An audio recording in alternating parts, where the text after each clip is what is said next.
हैं, इसलिए हम सबसे अभय है।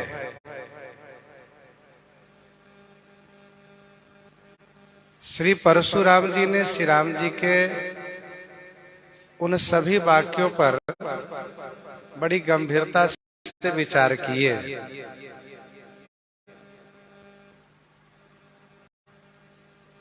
श्री राम जी में कोई अभिमान नहीं है। श्री राम जी में पूर्ण रूप से सहनशीलता है। इतनी बड़ी सहनशीलता और इस प्रकार से अभिमान मुक्त होना, यह इनकी भगवत्ता प्रकट हो रही है।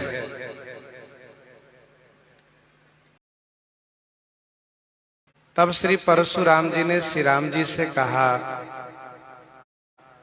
कि आप रमापति भगवान विष्णु जी का धनुष लीजिए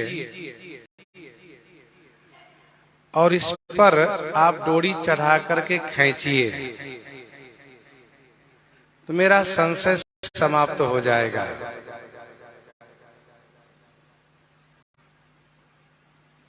क्योंकि भगवान विष्णु जी ने ये कहा था श्री परशुराम जी से कि आपके सिवा इस धनुष को जो प्रतंचा चढ़ावेगा, जो डोरी चढ़ाएगा, आप समझ लीजिएगा कि वे सच्चिदानंद घन ब्रह्म है, वही सनातन ब्रह्म है और उनका अवतार हो चुका है।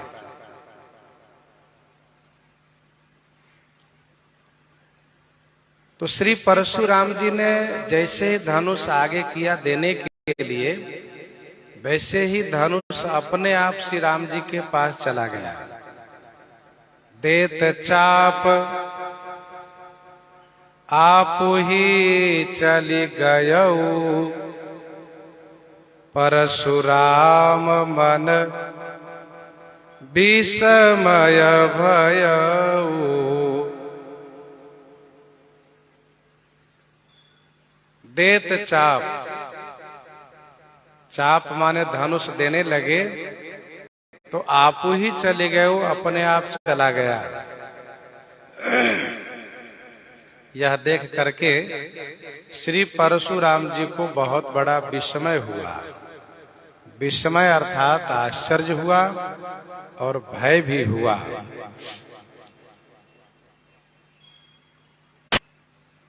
कल हम लोग इस चौपाई पर श्रवण कर रहे थे, नरसिंह पुराण के अनुसार श्री परशुराम जी का वह वैष्णव तेज श्री परशुराम जी से निकल करके भगवान श्री रामचंद्र जी के मुख में समाहित हो गया और परशुराम जी अब केवल ब्राह्मण रह गए। अब इनमें भगवत्ता नहीं रह गई। भगवान के ये आवेशा अवतार थे, अब यह कार्य पूरा हो गया है।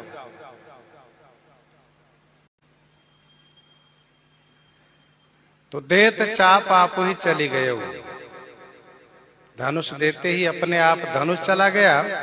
और दूसरा ये कि आप ही चले गए हो, अपने आप में जो तेज था वह निकल करके चला गया। श्री परशुराम जी को बड़ा विस्मय इसलिए हुआ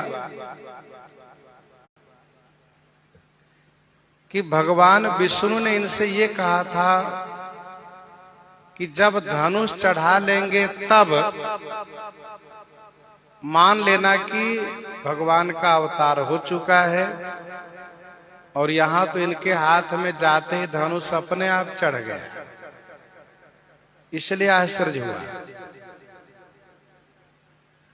दूसरा आश्चर्य के कारण ये बना, श्री परशुराम जी देख रहे हैं कि इतने कोमल सुकुमार शरीर है इनका और इन्होंने इस धनुष को चढ़ा दिया, इसलिए आश्चर्य हुआ।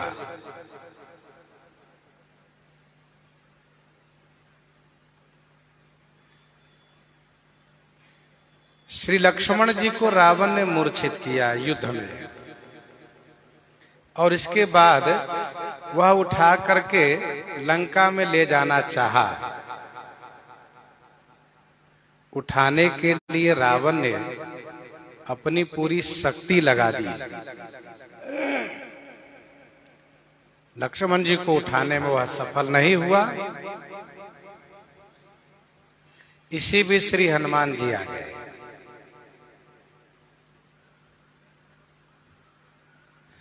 और श्री हनुमान जी महाराज जब श्री लक्ष्मण जी को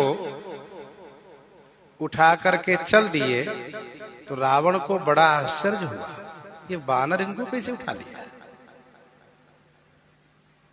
अस कहि लक्ष्मण कह कपि ल्यायो, देखि दशानन विस्मय पायो। तो वैसे ही यहां पर श्री परशुराम जी को आश्चर्य हुआ कि यह धनुष इनके द्वारा चढ़ गया, इसलिए आश्चर्य हुआ।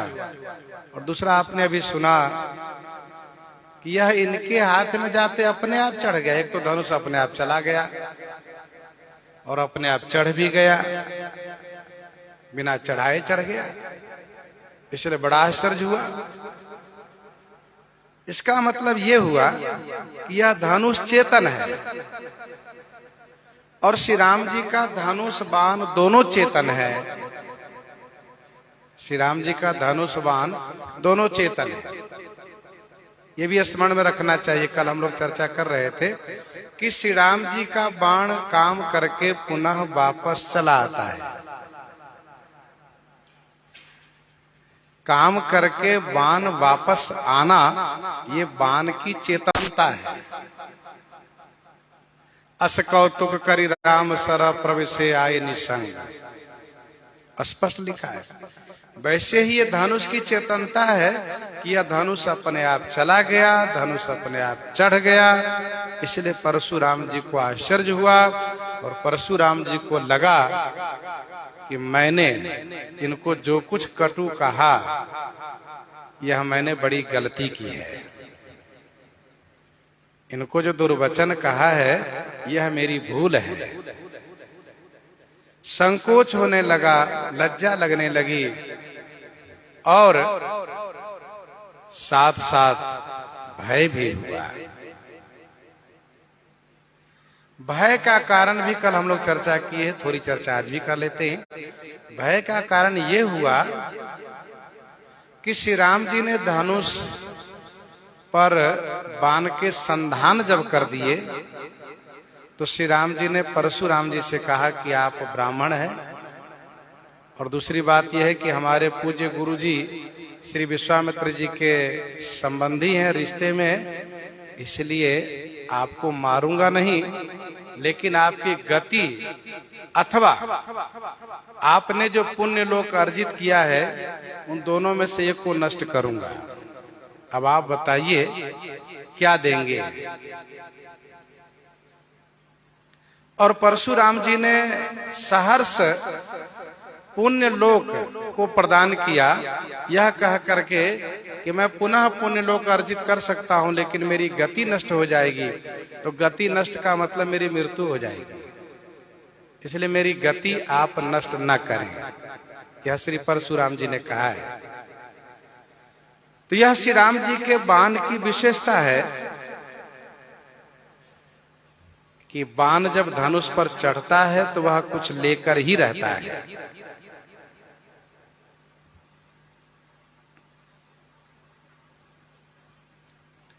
कवितावली उत्तरकांड 145 पद में पढ़ना चाहिए। गोस्वामी जी ने लिखा है कवितावली उत्तरकांड 145 पद में कि ओक की नीव परी हरि लोक, अर्थात पुण्य करने वाले के लिए स्वर्ग में भगवान के धाम में उनके लिए निवास स्थान बनने लगता है, उनके लिए रहने के लिए नींव डाल दी जाती है। कब? जब वह पुण्य कर्म करता है। यह बात कवितावली उत्तरकांड 145 पद में गोस्वामी जी ने कही है। श्री परशुराम जी इस बात को समझ गए कि श्री राम जी पुरुषोत्तम है, श्री राम जी पूर्ण ब्रह्म है।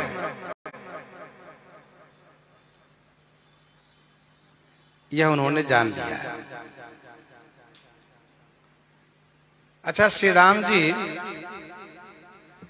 अपने बाण की मर्यादा रखने के लिए उनसे पूछते हैं। किन से? जिनके लिए बाण का संधान किए हो, बाण का प्रयोग किए हो, और वह जब दीन हो जाता है, शरण हो जाता है, तो उनसे पूछते हैं। जैसे कि श्री परशुराम जी से यहाँ पर श्री राम जी ने पूछ करके तब उनके पुण्य द्वारा अर्जित लोगों को नष्ट किए। जयंत जब शरणागत हुआ है, जयंत जब शरणागत हुआ है देवर्षि नारद जी के कहने पर, तो श्री राम जी का बाण प्रतीक्षा कर रहा है कि मेरे लिए क्या आदेश है, क्योंकि वह बाण ब्रह्मास्त्र होकर के जयंत के पीछे लगा था और जयंत को कहीं भी ठहरने नहीं दिया। सभी लोकांतर में गया है, पर कहीं भी उसको किसी ने रहने के लिए, ठहरने के लिए कहा भी नहीं। अब नारद जी के कहने पर जब शरण में आया है, तो जयंत शरण में पड़ा है, चरण में पड़ा है, और बाण वहीं पर खड़ा है, बाण रुका हुआ है। श्री राम जी जयंत से पूछते हैं कि बताओ तुम क्या दोगे, तुम्हें तो कुछ देना पड़ेगा। तो जयंत चूंकि काग का वेश बनाया है, उसने सोचा कि एक टांग दे दूंगा तो फिर एक ही टांग पर मुझे खड़ा होना पड़ेगा, एक पंख दे दूंगा तो उड़ने में समस्या होगी, चोंच दो है, एक चोंच दे दूंगा तो खाने में समस्या होगी। तब उसको समझ में आया कि दो आंखें हैं, एक आंख से काम चल सकता है। दूसरी बात यह है कि मैंने इनको दो करके माना था, श्री सीताराम जी दोनों एक हैं, मैंने दो करके देखा था, इसलिए मेरी आंख की गलती है, इसलिए एक आंख को फुरवा देना चाहिए। तो जयंत ने कहा कि आप मेरे एक आंख को आप ले लीजिए, और श्री राम जी ने एक आंख उसके समाप्त कर दिए। एक आंख करी तजा भवानी, एक नयन करी तजा भवानी। इसी प्रकार से सुंदर कांड में कथा वर्णित है। भगवान श्री रामचंद्र जी सागर पर तब नाराज हो गए, कब? जब 3 दिन तक बैठे रह गए, प्रतीक्षा किए, सागर शरण में नहीं आया, सागर रास्ता नहीं दिया, सागर बिल्कुल जड़ बना रहा। तो श्री राम जी तुरंत लक्ष्मण जी से धनुष बाण मांग किए और धनुष पर बाण का संधान कर दिए।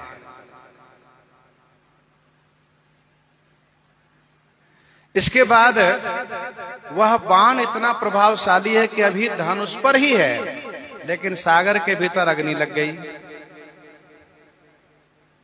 सागर भयभीत होकर के शरण में आया। सागर ने अपनी गलती स्वीकार की, अपनी जड़ता स्वीकार की। अब चूंकि शरण में आ गया है, तो बाण का क्या होगा? तो श्री राम जी ने पूछा कि सागर, अब आप ये बताओ कि मैं इस बाण से क्या करूं?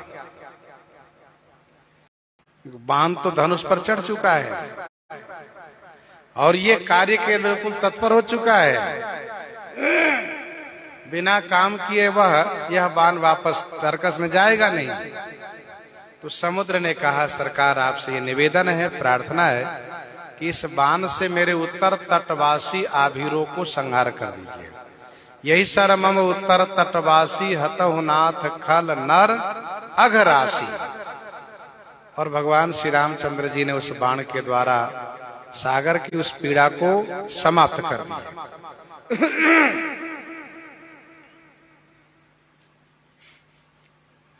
तो श्री राम जी का ये बाण है, चेतन है, धनुष चेतन है। देत चाप आपु ही चली गयऊ, परशुराम मन विस्मय भयऊ।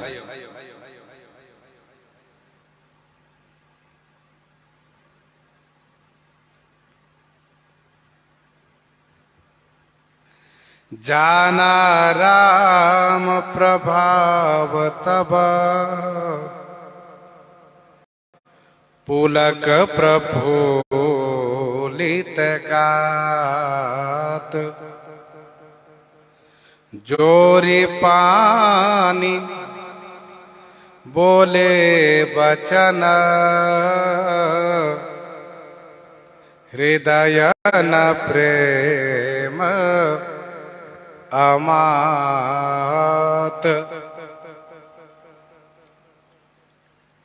जाना राम प्रभाव तब, पुलक प्रफुल्लित गात। जब श्री परशुराम जी ने श्री राम जी के प्रभाव को जाना तो उनका शरीर, गात माने शरीर, पुलक से प्रफुल्लित हो उठा,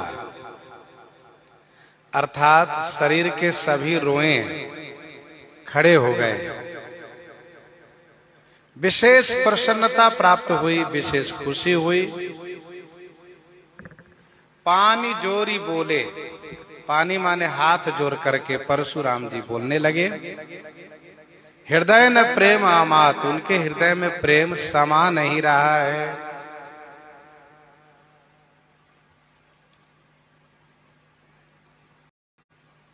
जब कोई वीर हारता है तो लज्जित होता है, जब कोई वीर हारता है तो लज्जित होता है, लेकिन श्री परशुराम जी आनंदित हो गए, गदगद हो गए।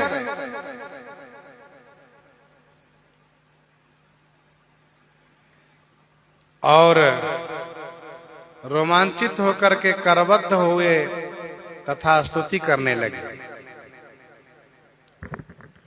जाना राम प्रभाव तब, जो पुलक प्रफुल्लित गात।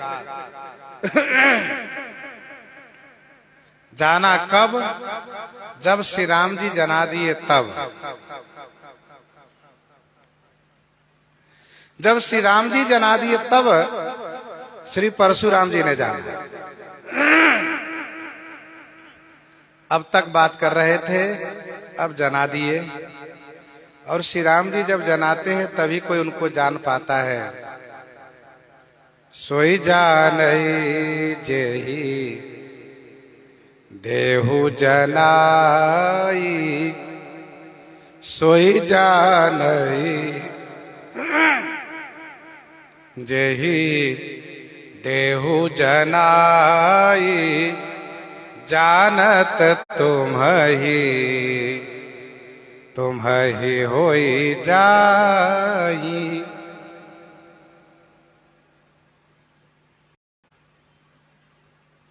सोई जान ही जय देहु जनाई, जानत तुम्हि हो जाई। परशुराम जी महाराज जान गए श्री राम जी के ईश्वरत्व को। ये मेरे स्वामी है, इन्हीं के अंश से मैं परशुराम था। अब यह अंश अंशी में जाकर के लीन हो गया।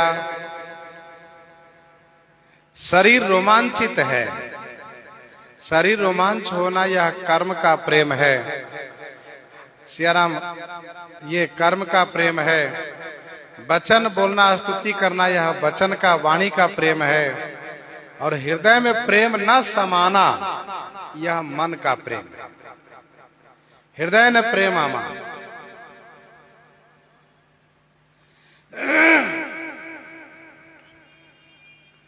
श्री परशुराम जी श्री राम जी को पहचान तो लिए, तो पांव क्यों नहीं पकड़ लिए? चरण पकड़ लिए होते। इसका उत्तर यह है कि भगवान श्री रामचंद्र जी ने इनको ब्राह्मणत्व में स्थित होने के लिए कहा है, और श्री राम जी ने ब्राह्मण की महिमा को बखान करते हुए ये कहा है कि विप्रवंश कई असी प्रभुताई, अभय होई जो तुम्हारी डेराई।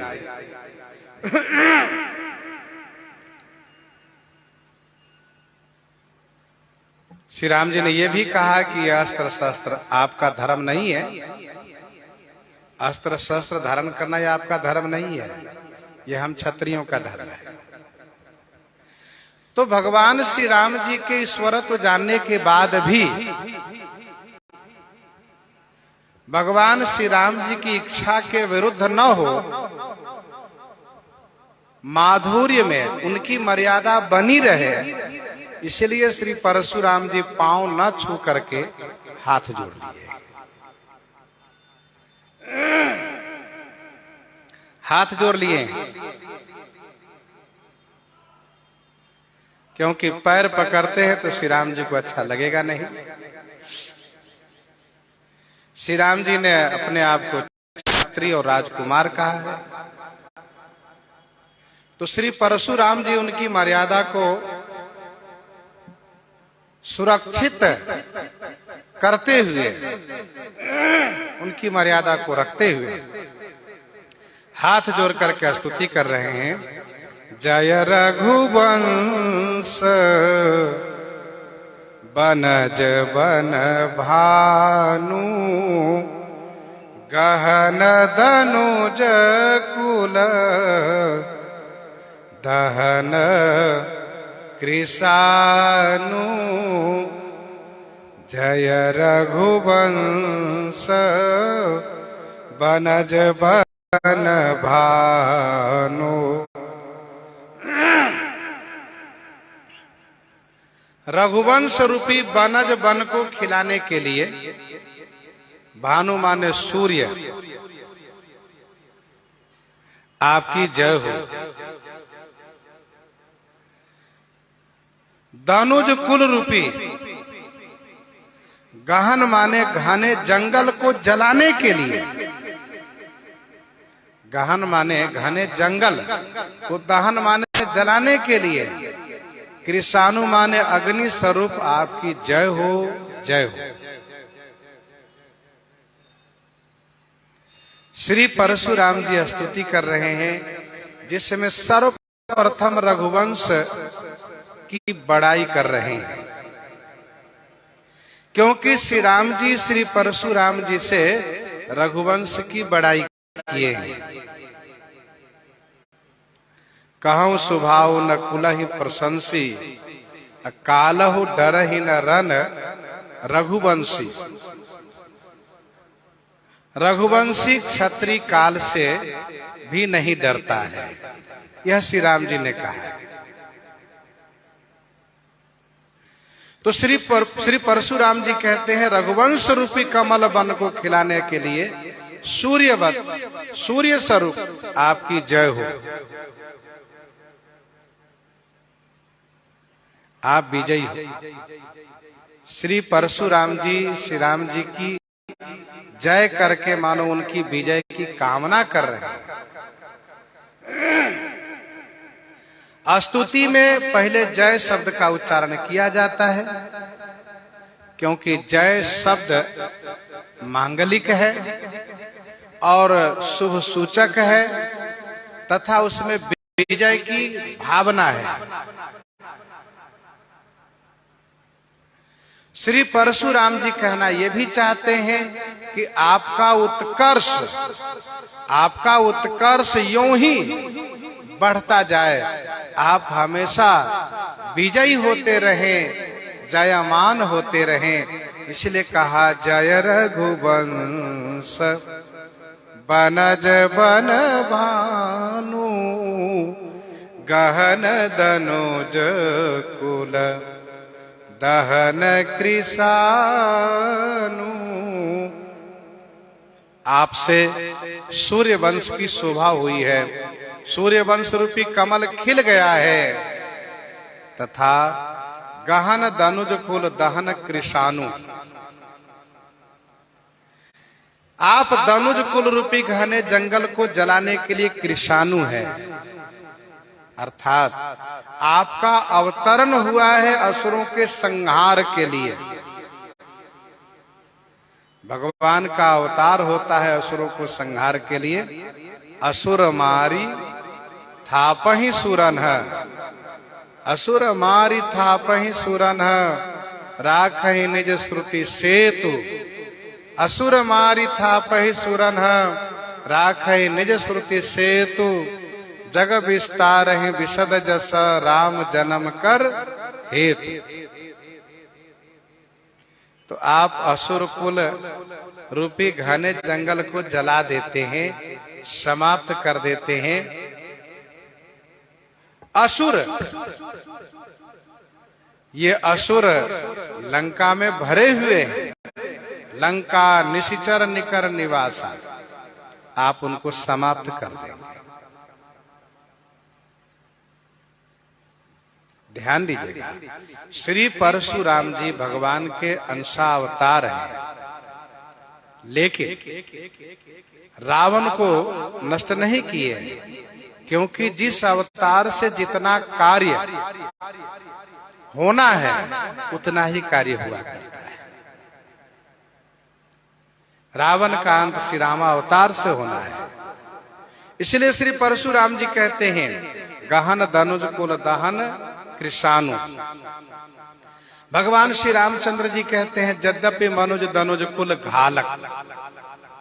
यद्यपि मैं मनुज हूं, फिर भी मैं दैत्य कुल के नाशक हूं। यद्यपि मनुज दनुज कुल घालक, मुनि पालक, खल सालक बालक। श्री परशुराम जी आगे कहते हैं जय सुर विप्र धेनु हितकारी, जय मद मोह कोह भ्रमहारी। जय सुर विप्र धेनु हितकारी, जय मद मोह कोह भ्रमहारी।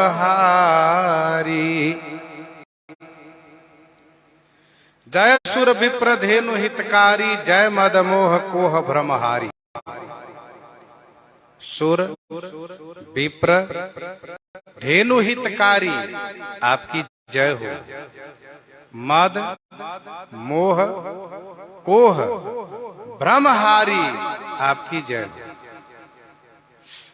आप देवता, सुर माने देवता, विप्र से ब्राह्मण, धेनु गौ के हित करने वाले हैं। क्योंकि अवतार भी आपका इन्हीं की रक्षा के लिए, इन्हीं लोगों की रक्षा के लिए हुआ है। विप्र धेनु सुर संत हित लीन मनुज अवतार। तो जय सुर विप्र धेनु हितकारी, जय मद मोह कोह भ्रमहारी। आप मद मोह कोह और भ्रम, कोह माने क्रोध और भ्रम को हरने वाले हैं। आपने मेरे इन चारों को हरण कर लिए। आपने मेरे इन चारों को हरण कर लिए। मुझ में मद था। कैसा मद?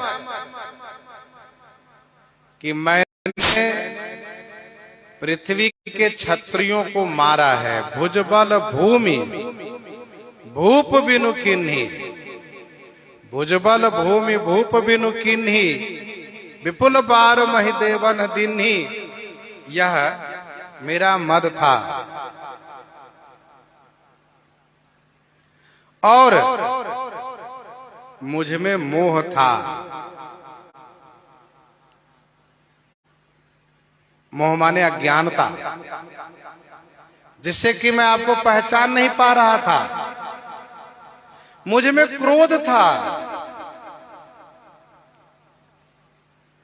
कर कुठार मैं अकरुण कोही, कर कुठार मैं अकरुण कोही, आगे अपराधी गुरुद्रोही।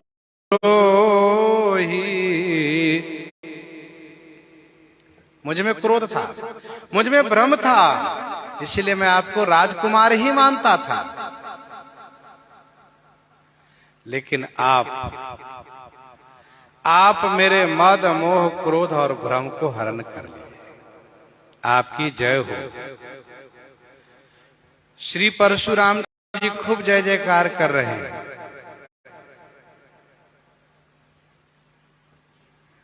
विनयशील करुणा गुण सागर, विनयशील करुणा गुण सागर, जयति बचन रच ना अति नागर, जयति बचन रचना अति नागर, विनयशील करुणा गुण सागर। विनय, विनय से विनम्रता, विशेष नम्रता, शील, करुणा गुण के आप सागर हैं। वचन रचना में अति नागर हैं, नागर माने चतुर हैं, कुशल हैं। आपकी जय हो। विनयशील करुणा गुण सागर, जयति वचन रचना अति नागर। श्री राम जी में विनम्रता है, बल्कि यूं कहिए कि भगवान श्री रामचंद्र जी विनम्रता की मूर्ति हैं। अतिशय विनम्रता है। अति विनीत मृदु शीतल बानी, बोले राम जोरी जुग पानी। ये विनम्रता है। शील, शील तो इतना अच्छा है, इतना अधिक है कि श्री परशुराम जी फरसा उठाए हुए दुर्वचन कह रहे हैं, गाली दे रहे हैं, लेकिन श्री राम जी सिर झुकाए हुए मुस्कुरा रहे हैं। भृगुपति बकहि कुठार उठाए, भृगुपति बकहि कुठार उठाए, मन मुस्काहि राम सिर नाये, मन मुस्काहि राम सिर नाये। ये शील है। हम जिनको आदर करते हैं, ऐसे आदरणीय, पूजनीय, वंदनीय हम पर नाराज हैं और वे मारने के लिए डरवा रहे हैं, तब भी हम उनकी आंखों में आंख न डालें, आंख न मिलावें, उनके सन्मुख न देखें, उनके सामने सिर झुकाए रहें। ये शील गुण की पराकाष्ठा है। करुणा गुण सागर। श्री परशुराम जी एक बात और कहते हैं कि करुणा गुण के सागर हैं आप। विनय के सागर हैं, शील के सागर है, करुणा के सागर हैं। करुणा, आप बड़े ही दयालु हैं, करुणामय हैं आप। नहीं तो दूसरा कोई होता तो मेरी गति को नष्ट कर देता। आपने धनुष पर बाण चढ़ा दिया था और आपने अनुग्रह करके, करुणा करके, पूछ करके फिर मेरे पुण्य द्वारा अर्जित लोगों को नष्ट किया, मेरी गति को नष्ट नहीं किया। यह आपकी करुणा है। अब ऐसे करुणा वर्णालय कौन मिलेंगे? दंड भी देना हो तो पूछ करके दंड दे। क्यों भैया बताओ, इधर मारे कि इधर मारे? अब बताइए, अब इतने बड़े दयालु कौन हो सकते हैं? तो श्री परशुराम जी कहते हैं करुणा गुण सागर, आप करुणा गुण के सागर हैं।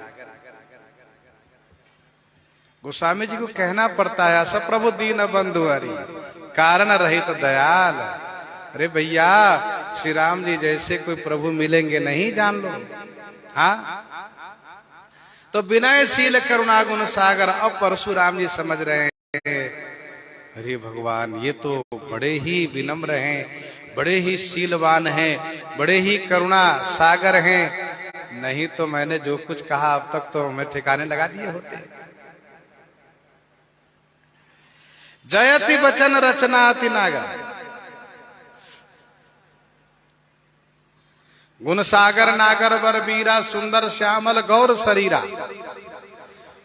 श्री परशुराम जी दोनों भाई से स्तुति कर रहे हैं, ध्यान रखिएगा। कहते हैं जयति वचन रचना अति नागर, वचन की रचना में आप बड़े कुशल हो।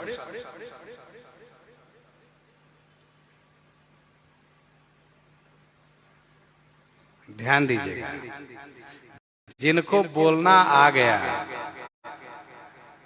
समझ लो बहुत बड़े विद्वान हो गए, बहुत बड़े समझदार हो गए। बोलना आ गया का मतलब किनसे कैसे बोलना चाहिए, कितना सम्मान पूर्वक बोलना चाहिए। तो बोलना आ जाए, और ये भी श्री राम जी से सीखना चाहिए। देखो भाई, एक होता है पढ़ना, एक होता है गढ़ना। जरूरी नहीं है कि पढ़ करके बोलना ही आ जाए। जब तक वह गढ़ेगा नहीं, गढ़ाएगा नहीं, तब तक बोलना नहीं सीखेगा। और एक बात ध्यान दीजिएगा, बोलने की कला तब आती है जब किसी महापुरुष का सानिध्य प्राप्त हो और उनकी सेवा हम करते हो। क्योंकि शील के मिल बिनु बुध सेवकाई, शील के मिल बिनु बुध सेवकाई। बिना बुध सेवा के शील गुण नहीं आ सकता है। तो वचन रचना अति नागर, किसी क्रोधित व्यक्ति को शांत कर देना, ये बोलने की कला है, ये बोलने आना है। कोई बहुत दुखी हो उसको प्रसन्न कर देना, ये बोलने आना है। अब बोलने आने का मतलब है ना किसी को परेशान कर देना, किसी को दुखी कर देना, हंसते हुए को रुला देना, ये कोई बोलना आना नहीं कहा जाएगा। बोलने आने का मतलब ये है कि जहां बड़ी समस्या हो उसको समाधान कर देना, ये बोलने आना समझना चाहिए। तो जयति वचन रचना अति नागर, आप वचन रचना में बड़े कुशल हैं प्रभु।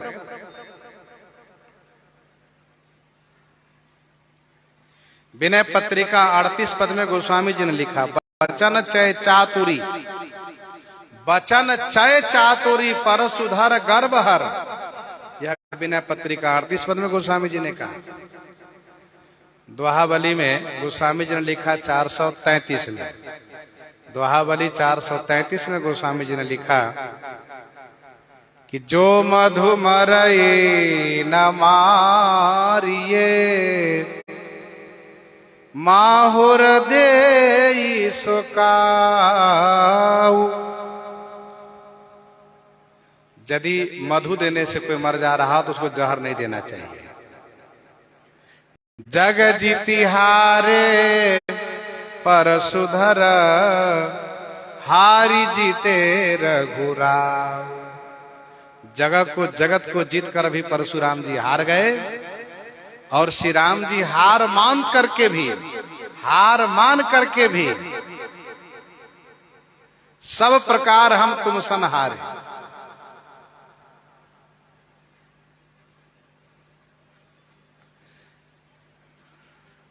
सब प्रकार हम तुम सनहारे, क्षमो विप्र अपराध हमारे। इस प्रकार से हार मान कर भी श्री राम जी विजयी हो गए। अब आप देखिए, जगत को जीतने वाला परशुराम जी यह अभिमान कर रहे थे प्रसंग में कि भुजमल भूमि भूप बिनु किन्ही, वे हार गए। और श्री राम जी हार स्वीकार करने वाले विजयी हो गए। किस कला से? कहा बोलने की कला से। इसीलिए 4 नीति में पहली नीति है साम नीति। 4 नीति में पहली नीति है साम नीति। साम दाम भेद दंड। साम नीति का मतलब ही है कि इस प्रकार से बोलो कि बिगड़ी हुई बात बन जाए, और पहले बात से ही बात को बनाओ। जब ना बने तो दूसरी नीति तीसरी नीति का प्रयोग करो। ऐसा नहीं कि पहले ही चौथी नीति शुरू कर दो, उठाओ डंडा, सो नहीं।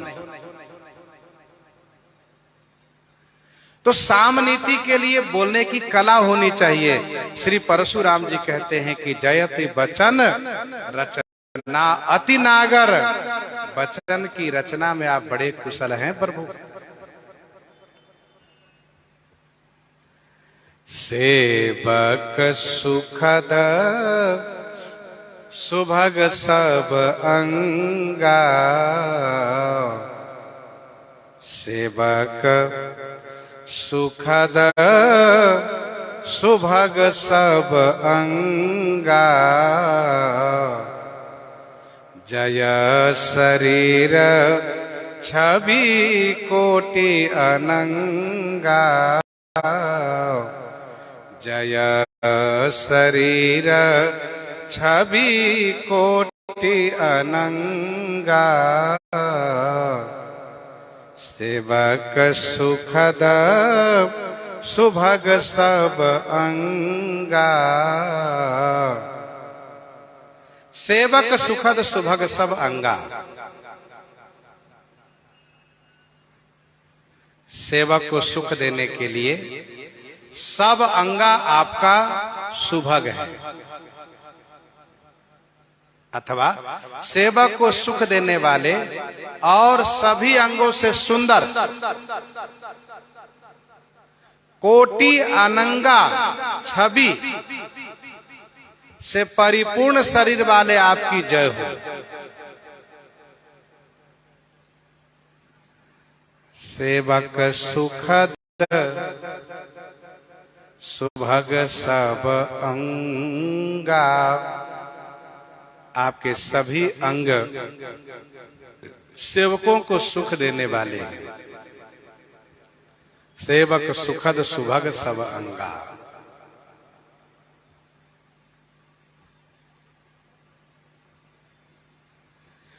शोभा शिव सुभग दो वीरा। शोभा शिव सुभग दो वीरा। नील पीत जल जाभ शरीरा। नील पीत जल जाभ शरीरा। तो आपके सभी अंग सुंदर है। यह कोई जरूरी नहीं है कि इंसान के सभी अंग सुंदर ही हो। लाखों में करोड़ों में कोई एक ऐसा है जो सुंदरता के श्रेणी में नंबर 1 पर आते हैं। जब यह देखा जाता है कि सबसे सुंदर कौन, तो उसमें बहुत छटाई हो जाती है, किसी एक का नंबर आता है। हमारे श्री राम जी के सभी अंग सुंदर है। सेवक सुखद सुभग सब अंगा। शोभा बपुस कोटि सत कामा। भगवान श्री राम जी के सभी अंग भक्तों को सुख प्रदान करते हैं। देखिए हूं जाई चरण जल जाता। अरुण मृदुल सेवक सुखदाता। छवि समुद्र हरि रूप बिलोकी। एकटक रहे नयन पट रोकी। खागमृग मगन देखी छवि होही। खागमृग मगन देखी छवि होही। लिए चोरी चित राम बटोही। खागमृग मगन देखी छवि होही, वे भी मगन हो जाते हैं। लिए चोरी चित राम बटोही। कविता बलि अयोध्या कांड 24 पद में गोस्वामी जी ने कहा, कविता बलि अयोध्या कांड 24 पद में, जिन्ह दे देखे सखी सत्य भायहुते तुलसी तिनते मन फेरी न पाए। जिन देखे सखी सती भाई होते तुलसी तिनते मन फेरी न पाए। एक बार जिन्होंने देख लिया वे उन्हीं के ऊपर दीवाने हो जाते हैं और वे अपना मन वापस नहीं ला सकते। जय शरीर छवि कोटि अनंगा, आपके शरीर में करोड़ों कामदेव की छवि है। अंग अंग पर बारी हहीं कोटि कोटि सत काम। अंग अंग पर बारी हहीं कोटि कोटि सत काम।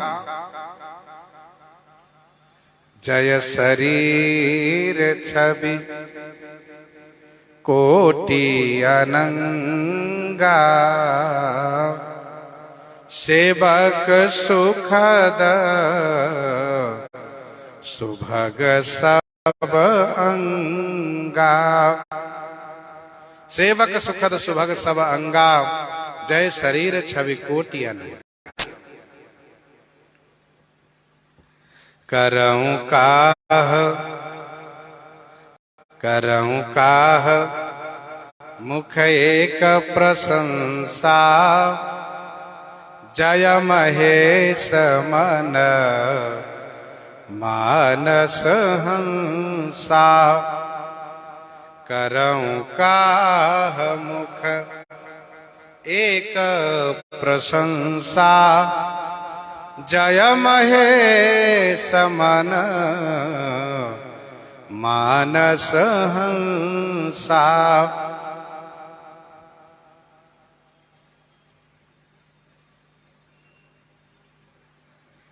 प्रभु मैं अपने एक मुख से आपकी क्या प्रशंसा करूं। आप महेश मन मानस के हंस है, आपकी जय हो। मेरे पास एक ही मुख है प्रभु, मैं आपकी क्या बड़ाई करूं। जिनके पास हजार मुख है, अनंत मुख है, वे भी बड़ाई नहीं कर सकते, फिर मैं कैसे बड़ाई कर पाऊंगा। शारद शेष महेश विधि, आगम निगम पुराण। नेति नेति कही जासु गुण, करहि निरंतर गान। करहि निरंतर गान। इसीलिए मैं एक मुख से क्या बड़ाई कर पाऊंगा, जब इतने बड़े बड़े वक्ता लोग नेति नेति कह करके निरंतर गायन करते हैं और पार नहीं पाते।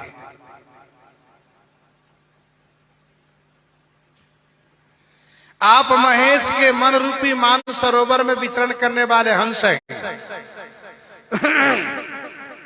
जब तक परशुराम जी श्री राम जी को नहीं पहचाने थे, तब तक क्या कहते थे, तुम शिवद्रोही हो। छलता जी कर रही समर शिवद्रोही, छलता जी कर रही समर शिवद्रोही, बंधु सहित न मारो तो ही। और जब पहचान लिए तो तुरंत कान पकड़ते हैं और हाथ जोड़ कहते हैं, हाथ जोड़ करके कहते हैं, आप महेश के मन रूपी मान सरोवर में विचरण करने वाले हंस हैं, मैं आपकी क्या बड़ाई करूं। सुंदर सुखद सकल गुण राशि, ये दो बंधु संभूर बासी। सुंदर सुखद सकल गुण राशि, ये दो बंधु संभूर वासी। आप ऐसे जय महेश मन मानस हंसा, शंकर मानस राज मराला। अनुचित बहुत अनुचित बहुत, कहेउ अज्ञाता अनुचित बहुत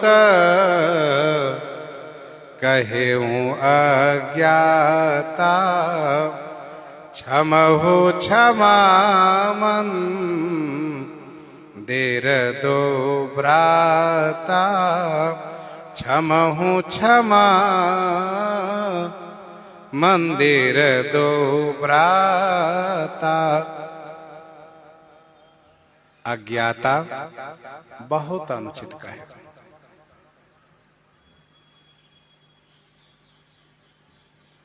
श्री राम जी कह रहे थे श्री परशुराम जी से, क्षमहु चूकन जानत के। अब श्री परशुराम जी कहते हैं अज्ञाता माने अज्ञानता के कारण मैंने बहुत अनुचित किए, बहुत अनुचित कहे, आप दोनों भाई क्षमा कर दीजिए। क्षमा हूं क्षमा मंदिर दो भ्राता, क्षमा मंदिर दो भ्राता क्षमा हूं।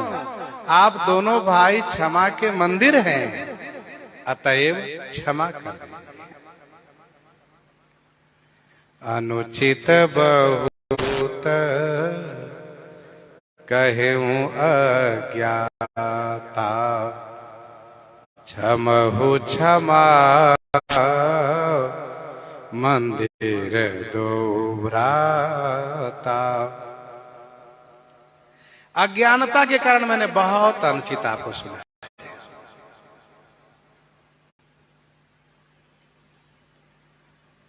आप दोनों भाई क्षमा के मंदिर हैं, क्षमा कर दीजिए। क्षमा क्षमा मंदिर दो भ्राता। बहुत अनुचित सुनाए हैं, 2 4 10 नहीं, बहुत ज्यादा है। आप कुछ समझ लीजिए, सुन लीजिए। जैसे कि सहस बाहु समसोरिपु मोरा, रे नृप बालक 2, काल वस 3, बोला तो ही न संभार 4, रे सठ सुनहि सुभाव न मोरा 60 कहना 5, केवल मुनि जड़ जाने ही मोही जड़ कहना 6, कौशिक सुनहु मंद यह बालक 7, 8 कुटिल काल बस 8 9 10, कुटिल काल बस निज कुल घालक 11 में भानुवंश राकेश कलंकु, 12 में निपट निरंकुश निठुर निशंकु, ये 12 13 14 हो गए।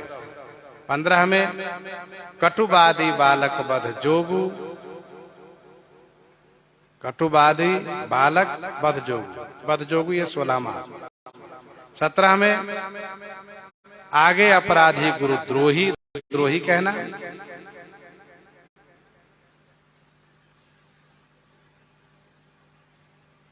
अपराधी और गुरुद्रोही 2 हो गए, तो 17 18 हो गए। 19 में राम तोर भ्राता बड़ पापी, 19 में पापी कहना। 20 में नीच मीच सम देखन मोही, 21 ये नीच मीच सम देखन मोही, 20 21 हो गए। 22 में मन मलिन तन सुंदर कैसे, विसरस भरा कनक घट जैसे। 23 में परसु अछत देखऊं जियत बैरी भूप किशोर। 24 में किन्ह चाहत जड़ जमपुर गेहा। 25वें में देखत छोट खोट नृप ढोटा। 26वें में शंभु सरासन तोरी 60। 27वें में तू छल विनय करस कर जोरे। 28वें में छल तज करहि समर शिव द्रोही। 29 में तहु बंधु सम बाम। 30 में भंजो चाप दाप बड़ बाढ़ा। 31 में अहमित मनहु जीति जग ठाड़ा। 31 बार अनुचित शब्द का प्रयोग किए हैं श्री परशुराम। इसलिए श्री परशुराम जी कहते हैं कि अनुचित बहुत कहे अज्ञाता, हाथ जुड़े हुए हैं। कहते हैं आप दोनों भाई क्षमा के मंदिर हैं, क्षमा कर दीजिए। बहुत हमने अनुचित सुना दिए, आप क्षमा कर दीजिए। कही जय जय जय रघुकुल के तू, कही जय जय जय रघुकुल के तू, भृगुपति गए बनहि तप हेतु, भृगुपति गए बनहि तप हेतु। जय जय जय रघुकुल केतु, रघुकुल के ध्वजा स्वरूप, ऐसा कहते हुए भृगुपति श्री परशुराम जी तप हेतु वन ही गए। तप करने के लिए वन की ओर प्रस्थान कर गए।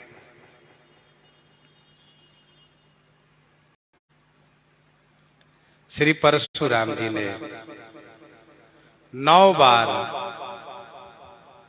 जय जयकार की है और 9 बार जय जयकार करके मानो उन्होंने ये कहा है कि आप मेरे 9 गुण वापस कर दें, अर्थात मुझे में स्थापित कर दें।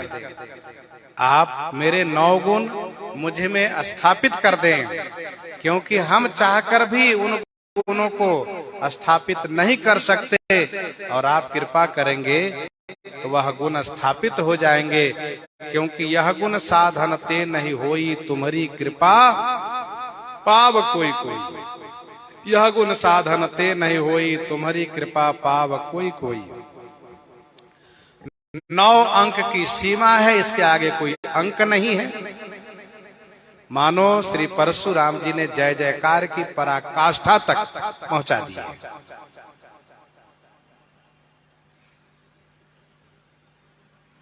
संपूर्ण प्रसंग श्री परशुराम जी आगमन का प्रसंग है। तही अवसर सुन शिव धनु भंगा, आयो भृगुकुल कमल पतंगा, और अब संहार लगा। भृगुपति गए बनहि तप हेतु, कही जय जय जय रघुकुल केतु। रघुकुल केतु श्री राम जी हैं और उस केतु को ऊंचा करने वाले श्री लक्ष्मण जी दंडावत हैं। रघुपति कीरति विमल पताका, दंड समान भयउ जस जाका। तो कही जय जय जय रघुकुल केतु, भृगुपति गए बनहि तप हेतु। महेंद्राचल पर्वत की ओर प्रस्थान किए। महेंद्राचल पर्वत की ओर प्रस्थान किए तपस्या करने के लिए। कही जय जय जय रघुकुल केतु, भृगुपति गए बनहि तप हेतु।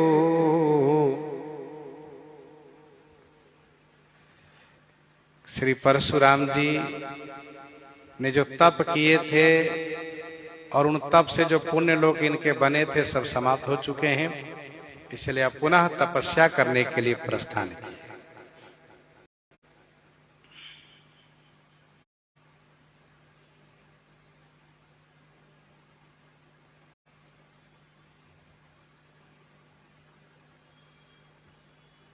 कवितावली बालकांड 21 पद में पढ़ना चाहिए। गोस्वामी जी ने वहां लिखा, एक पद में बड़े सुंदर संदर्भित भाव से युक्त यह पद लिखा, काल कराल निर्पालन के, धनु भंग सुने फर सालिये धाये।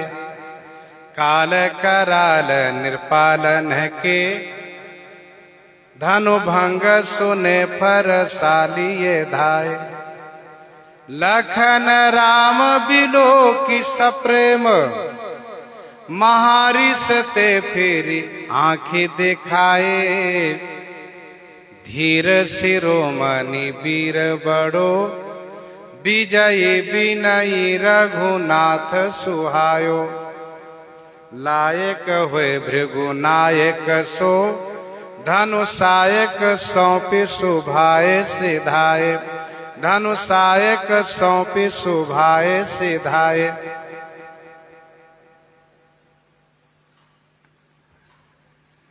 इस पद में स्पष्ट लिखा हुआ है परशुराम जी आए, धनुष भंग की आवाज सुन करके श्री राम जी लक्ष्मण जी को पहले प्रेम से देखते हैं, फिर इसके बाद आंख दिखाते हैं। लेकिन हमारे श्री राम जी धीर शिरोमणि वीर बड़ो विजयी विनयी रघुनाथ सुहायो हैं, इसीलिए लायक हुए भृगुनायक। भृगुनायक अब उस लायक बन गए और वे धनुषायक सौंपी शुभाए सिधाए, धनुष बाण सौंप करके चले गए तपस्या के लिए। श्री परशुराम जी जैसे सभा से प्रस्थान किए, वैसे ही अपभय कुटिल महीप डेराने, अपभय कुटिल महीप डेराने, जहाँ तहाँ कायर गवहीं पराने, अपभय कुटिल महीप डेराने। अपभय कुटिल महीप डेराने, कुटिल महीप, अपभय माने अपने भय से, डेराने माने डर गए। और एक कायर लोग जहां तहां गंवही माने चुपके से, गांव से पराने माने भाग गए। अपभय का मतलब है अपने डर से। श्री राम जी की ओर से कोई डर नहीं है, लेकिन ये लोग अपने ओर से डर गए हैं। क्योंकि जो दूसरों से द्रोह करता है, कुटिलता करता है, उसका मन सशंकित रहता है, परद्रोही की हो ही निशंका। ये राजा लोग कुटिलाई करना शुरू किए थे, दुष्टता करना शुरू किए थे, सब गाल बजा रहे थे। क्या कोई कह रहे थे श्री सीता जी को छीन लो, कोई कह रहे दोनों भाई को बंदी बना लो, और यदि राजा जनक सहायता करते उनको रण में जीत लो। तो कुटिलता कर रहे थे। और जब परशुराम जी आए, श्री परशुराम जी भगवान, एकदम से सबके सब डर गए, सबके सब डर गए। अति डर उतर देत नृप नाही, तो कुटिल भूप हर से मन माही। बड़े खुश होने लगे, बहुत अच्छा है कि हम लोगों ने धनुष नहीं तोड़ा। लेकिन जब श्री परशुराम जी हाथ जोड़ करके स्तुति करने लगे, तो उन कुटिल राजाओं के पैर के नीचे से भूमि खिसकने लगी और वह कांपने लगे कि अब क्या होगा। क्योंकि इनके जाने के बाद फिर खोज की जाएगी, कौन है जो बोल रहे थे राजा लोग, सामने आ जाए। तो जिनके सामने श्री परशुराम जी जैसे महाराज हाथ जोड़ करके स्तुति की है, उनके सामने हम लोगों के क्या चलेगा। फिर याद आया इन लोगों को, जिनकी वाणी से भूकंप आ गया था और वो भी मेरी ओर, हम लोगों की ओर घुर करके देख रहे थे। अब परिणाम क्या होगा, तो क्या करना चाहिए। कहा कि अभी हम लोग खड़े हैं, बैठे तो नहीं, क्योंकि परशुराम जी के आने के बाद कोई बैठे नहीं है।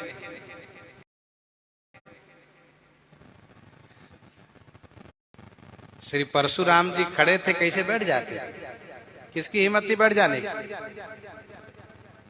सब उठी उठी पहरी सना भागे खड़े ही रह गए थे, और परशुराम जी आए तो सब खड़े रह गए। अब जब सब खड़े रह गए तो अच्छे राजा लोग हैं, सब बैठेंगे। अब तो परशुराम जी जब निकले हैं तो धीरे से ये लोग भी छोटी बड़ी शंका के बहाने से खिसक लिए। जनेऊ पर हाथ घुमाते हुए, कान की ओर हाथ घुमाते हुए सब ये कुटिल राजा लोग खिसक लिए। जहां तहाँ कायर गवहीं पर आने, अपभय कुटिल महीप डेराने, जहां तहाँ कायर गवहीं पर आने। देवन दिन्हि दुंदुभि प्रभु पर बरसहि फूल। देवन दीन्हि दुंदुभि प्रभु पर बरसहि फूल।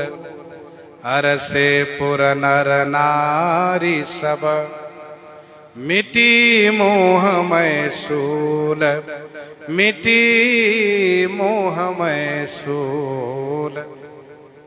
जैसे परशुराम जी गए वैसे देवता लोग महाराज बड़े जोर से नगारा बजाना शुरू किए, धमाधम घमाघम। देवन दिन्हि दुंदुभि प्रभु पर बरसहि फूल।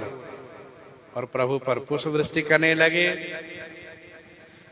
पुर के सभी नर नारी हर से माने प्रसन्न हो गए। मिटी मोहमय सूल, सबकी मोहमय सूल जो पीड़ा थी वह मिट गई। सभी के मोहमय सूल समाप्त हो गए। सब बड़े प्रसन्न है, उत्सव मनाने लगे, हर्षोल्लासित हो गए। प्रसंग को यहीं पर हृदयांगम करते हुए आइए श्रवण करते हैं श्री भक्तमाल जी।